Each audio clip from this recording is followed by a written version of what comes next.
परिवर्तन संस्था द्वारा 7वां जिलाधिवेशन हुआ है राजस्थान जी, इस संबंध में आपका क्या कहना है? देखिए, परिवर्तन संस्था जो है एक राष्ट्रीय स्तर का संगठन है और ये संगठन बाबा साहब अम्बेडकर की विचारधारा पर चल रहा है और ये संगठन कैडर बेस है।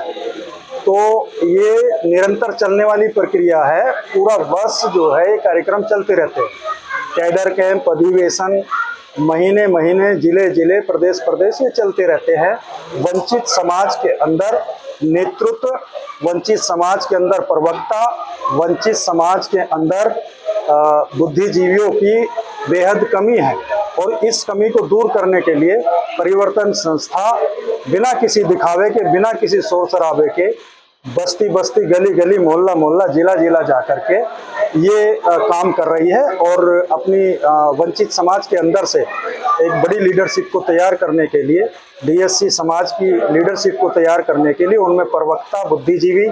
पैदा करने के लिए कैडर से, अधिवेशन से तैयार करने का काम कर रहे हैं। सर, ये जो अभी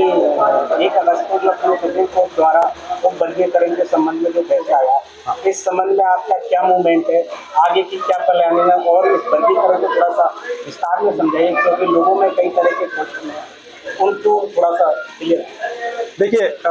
भारत में बाबा साहब अम्बेडकर ने जो अनटचेबल्स हैं उनके लिए पूना पैक्ट के अंतर्गत गांधी जी और तमाम लोगों के बीच में बैठकर एक समझौता हुआ था। हालांकि बाबा साहब अम्बेडकर इसके तो पक्ष में नहीं थे, बल्कि वो जो है उन्होंने इससे अधिक की कुछ जो है उसका प्रयास किया था। कम्युनल अवार्ड के लिए उन्होंने प्रयास किया था और ब्रिटिश सरकार ने उस कम्युनल अवार्ड को बाबा साहब अम्बेडकर को प्रदान भी कर दिया था। लेकिन गांधी जी और देश के अन्य लोगों ने छल से और बल से उस चीज को ध्वस्त करके हमको पूना पैक्ट में आरक्षण दिया था और उस आरक्षण को तमाम जो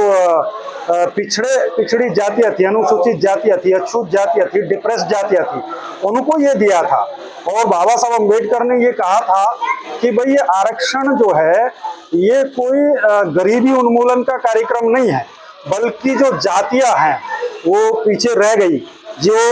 जाति के आधार पर सताई जाती है, जाति के आधार पर एक्सप्लॉइटेशन होता है, जिनका जाति के आधार पर शोषण होता है,